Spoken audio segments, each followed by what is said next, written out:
Olá, meus queridos, aqui estamos nós mais uma vez juntos para estudarmos a palavra do Eterno. E hoje nós vamos falar sobre um grande homem que tomou uma decisão importantíssima.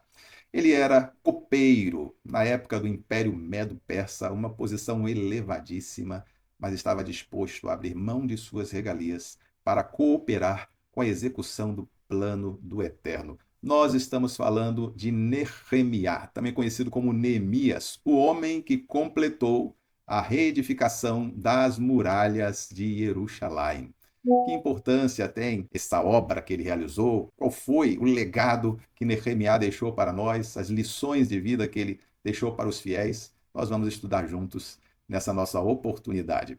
Vamos então ao que está escrito? Está aqui em Nehemiá, capítulo 1, versículo 4. Depois de ouvir essas palavras, sentei-me e chorei. Lamentei por alguns dias e continuei a jejuar e orar perante o Elohim do céu. Eu disse: ó Yah, Elohim do céu, El grande e temível, que cumpres a tua aliança e usas de misericórdia para com aqueles que te amam e obedecem os teus mandamentos. Os teus olhos estejam abertos e os teus ouvidos para ouvires a oração do teu servo que faço diante de ti, dia e noite. O texto continua, mas este é o início da oração de Nehemiá. Ele faz essa oração no momento em que ele toma conhecimento do estado das coisas em Jerusalém. Ele busca saber essas informações e verifica que o povo estava ali em grande sofrimento, as muralhas estavam cheias de brechas, existiam questões de segurança, existiam questões até de sustento, e ele se afligiu com essas palavras. Ele não foi indiferente, como hoje muitas vezes nós percebemos, inclusive naqueles que se declaram crentes, mas estão tão insensíveis ao seu próximo, estão mais ocupados dos seus objetivos, das suas próprias ambições pessoais e se esquecem do plano do Senhor, do que deveriam estar fazendo, não estão conseguindo mais enxergar como o Senhor enxerga. E Nehemiá, tomando conhecimento dessa situação das coisas, faz esta oração. E a gente precisa contextualizar aqui em que momento isso estava acontecendo, porque o povo de Israel passou 70 anos no cativeiro de Babel. Esses 70 anos foram profetizados por Irmiarro, ou Jeremias, e houve uma leva de pessoas que já tinham ido para reconstruir, para reedificar. Começaram reedificando o templo, o santuário, e depois essa reedificação deveria continuar para que a cidade de Jerusalém fosse restabelecida. Nem todos os que souberam do decreto de regresso decidiram voltar. Apenas aqueles homens movidos pelo Eterno tiveram esse ímpeto de cooperar com o plano do Eterno. Alguns outros não puderam regressar por impedimentos justos. Era o caso de homens como Nehemiá. Ele estava ainda servindo na corte do Império Medo-Persa, mas porque ele não estava liberado para estar em Jerusalém. Mas era alguém que estava sempre se informando e queria cooperar com o Senhor. E nós vemos que nesta oração que ele vai fazer, inclusive, ele vai pedir ao Senhor a sua misericórdia, vai confessar os pecados do povo. E por que que Nehemiá está jejuando e orando desta forma? Será que ele estava jejuando porque ele queria conquistar coisas apenas para si? Será que ele ainda estava ambicionando coisas materiais, terrenas? Ou esta oração toda dizia respeito ao plano do Senhor, à cidade de Jerusalém, que tinha um papel importantíssimo no cumprimento deste plano, na vinda do Salvador, o Rei dos Reis, o Senhor dos Senhores, Yeshua, o ungido, aquele que vem estabelecer o reino dos céus. Todo um trabalho foi feito anteriormente e Nehemiá fez questão de fazer parte deste trabalho. Logo a seguir, no capítulo 2, nós vamos observar que esta angústia que afligiu Nehemiá, uma angústia que vai levá-lo à oração, ao clamor, ao jejum. No capítulo 2, o próprio imperador, o próprio rei, nota a tristeza no semblante de Nehemiá. E ele diz assim: o rei me perguntou, por que o teu rosto está triste? Se não estás doente? Isso só pode ser tristeza do coração. Então tive muito medo. E disse ao rei, que o rei viva para sempre. Como o meu rosto não estaria triste se a cidade que está ao sepulcro dos meus pais está devastada e as suas portas foram destruídas pelo fogo? E aí o rei vai começar, nessa conversa, a buscar saber o que Nehemiá desejava. E ele vai dizer aqui, se for do teu agrado, e se o teu servo puder contar com a tua benevolência, peço-te que me deixes ir a Yehudá, a cidade do sepulcro de meus pais, para que eu a reconstrua. As palavras de Neemiá vão alcançar favor diante do governante da Média e da Pérsia, e ele vai ser designado para aquele trabalho de reconstrução. Observe que o pedido de Neemiá não é o pedido para que o rei enviasse dinheiro apenas, ou que ordenasse que alguém fosse fazer aquela obra. Ele queria participar da obra, ele queria fazer. Ele estava disposto a abrir mão das suas regalias enquanto copeiro, estando ali naquele palácio, naquela corte, com todos os privilégios que ele poderia desfrutar, ele estava disposto a abrir mão daquilo para estar lá, com aquele povo sofrido, reedificando, fazendo uma obra que talvez muitas pessoas não fossem reconhecer. Talvez muitas pessoas não percebessem a importância de estarem cooperando com aquele trabalho. Alguns que ficaram ali, ainda nos locais para onde foram removidos no cativeiro, escolheram permanecer na sua condição, no que já tinham conquistado, estavam mais preocupados em manter o seu próprio bem-estar do que fazer o que precisava ser feito para usufruir mais adiante. Hoje, o imediatismo, hoje, essa ideia de tudo para agora, para ontem, impede as pessoas de perceberem o que vão colher amanhã. Nehemiá não estava pensando apenas em si mesmo, estava pensando nas gerações futuras, estava pensando em Elohim, no que o Senhor estava projetando para adiante e qual seria o papel dele naquele momento. Quantas pessoas estão pensando assim hoje? Quantas pessoas estão pensando o que eu preciso renunciar para que eu possa cooperar com o Senhor? Às vezes até têm desejo de contribuir, de ajudar, de fazer algo para o Senhor, mas elas não estão pensando no custo disso. Quanto vai custar a elas para fazer o plano do Senhor? Neemiá chegou lá. E não era porque ele tinha recomendação do rei, porque ele veio da corte do rei, que ele ia encontrar facilidades. Pelo contrário, ele encontrou oposições. Os adversários faziam ameaças e, querendo induzi-lo ao erro, disseram que ele estava ameaçado de morte e que ele deveria entrar no templo, no santuário, para se esconder. E Neemiá logo percebeu a malícia daqueles homens e falou: eu não vou entrar no templo, eu não tenho autorização para entrar aí. Um homem como eu temeria. E as ameaças eram tantas. E no momento em que ele começou a se mover para reedificar a muralha, os inimigos em redor começaram a se reunir para atacar Jerusalém. E eles tiveram que trabalhar carregando as suas armas e, ao mesmo tempo, com os materiais de obra, transportando, realizando o serviço, de forma que os inimigos se detiveram porque perceberam que eles estavam preparados para se defender, ainda que fossem em pouco número, ainda que, falando em perspectivas naturais, eles tinham poucas chances de prevalecer contra aqueles adversários, mas o Senhor colocou medo naqueles adversários. Vamos ao texto da Escritura para a gente ver. Neemiá, capítulo 4, versículo 17 e 18, diz assim: Tanto os que reconstruíam o muro, quanto os carregadores que transportavam as cargas, faziam o seu trabalho com uma das mãos e com a outra seguravam a sua arma. Cada um dos construtores trazia a espada à cinta e assim trabalhava na construção. E o que tocava o berrante, o chofar, aquele chifre que eles usavam para fazer convocações, estava ao meu lado.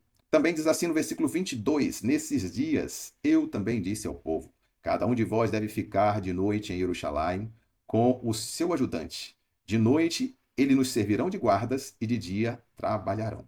Assim nem eu, nem meus irmãos, nem meus ajudantes, nem os homens da guarda que me acompanhavam trocávamos de roupa. Cada um ficava com a arma à mão. Então perceba a situação de alguém que estava num palácio, que tinha as suas roupas, né? Tinha toda aquela indumentária, todas aquelas regalias, comida farta, todas as facilidades, e ele agora está num trabalho de reedificação duríssimo e sequer conseguia trocar de roupa para dar conta daquela obra, ele teve que se dispor a este sacrifício, a esta renúncia. É esse tipo de decisão, é esse tipo de comprometimento que o Senhor busca. Não foi apenas Neemiá que demonstrou essa entrega, esta consagração ao Senhor para cooperar com ele. Temos também Ezra, que até mesmo antes de Neemiá já tinha se preparado para servir como sacerdote. E aqui no capítulo 7, versículo 10 de Ezra, diz assim: Porque Ezra tinha preparado o seu coração para buscar a lei de Yah e para cumpri-la, e para ensinar em Israel estatutos e juízos. Mais um grande homem. Olhe, Não eram as riquezas que mediam essas pessoas, os bens materiais que mediam essas pessoas. Elas não estavam buscando daquilo que fosse mais confortável para elas, aquilo que traria mais regalias para elas. Elas estavam buscando servir ao Senhor. E neste tempo que tudo o que as pessoas fazem é se avaliar pelo que elas têm, pelos bens materiais, e os incentivos, as pregações, os assuntos giram em torno das coisas que são passageiras. O Senhor, quando ensinava os seus discípulos, advertia a eles sobre isso: vocês não devem seguir o curso deste mundo, vocês não devem se medir pelas coisas materiais. Não ajunteis tesouros na terra, onde a traça e a ferrugem corroem, onde os ladrões minam e roubam. Ele fala também sobre a questão da grandeza, que a gente não deve se medir como os homens do mundo se medem, por quem manda, quem é que dá as ordens, mas aquele que serve, quem serve é o maior. E você vê Nehemiá, o copeiro do rei, Ezra, que escolheu mesmo antes do regresso, já vinha se preparando para exercer a função de sacerdote e ensinar a lei do Senhor, a Torá do Eterno. Olha o comprometimento desses homens, olha a lição que eles deixam para nós. E um dos papéis importantes que participaram Nehemiá, Ezra e todos os que trabalharam na reedificação foi o trabalho de manter a identidade daquele povo, a identidade com o Eterno, com a palavra, com os mandamentos. E tem um momento que Nehemiá ele vai intervir por conta das mudanças que estavam acontecendo por misturas com os povos em redor. Diz aqui no capítulo 13, versículo 23. Além disso, naqueles dias, vi também que alguns judeus tinham casado com mulheres de Asdod, Amon e Moabe. E metade de seus filhos não sabiam falar a língua de Eudá, mas falavam a língua de Asdod ou de algum daqueles povos. Eu os repreendi e os amaldiçoei. Espanquei alguns deles e arranquei-lhes os cabelos. Fiz que jurassem em nome de Elohim e lhes disse: não dareis vossas filhas em casamento aos filhos deles, e não tomareis as filhas deles para vossos filhos, nem para vós mesmos. Por que Nehemiá tomou essa providência? Ele sabia que era necessário manter a língua daquele povo. Observe que ele está falando aqui a língua de Yehudá. E não era a língua aramaica que ele estava lutando por preservar. Até porque, antes mesmo de Nehemiá, quando você vê lá no livro de Ester, no capítulo 8, versículo 9, existe uma clara distinção entre a língua de Yehudá e a língua de todos os demais povos que estavam ali compondo o Império Medo-Persa.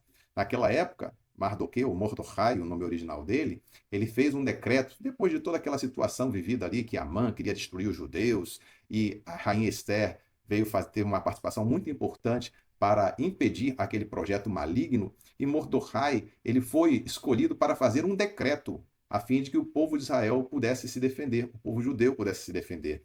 E nesse decreto havia ali o escrito tanto nas línguas das províncias, quanto também na língua de Yehudá, a língua que o povo judeu falava ainda no Império Medo-Persa. Os judeus podiam estar espalhados, naquele momento já estavam reedificando Jerusalém e mantinham a sua língua. E Nehemiá, ele vai trabalhar também, não apenas na parte estrutural da cidade, cooperar ali para que eles pudessem se restabelecer fisicamente, mas ele queria trabalhar também no sentido da nação ser preservada.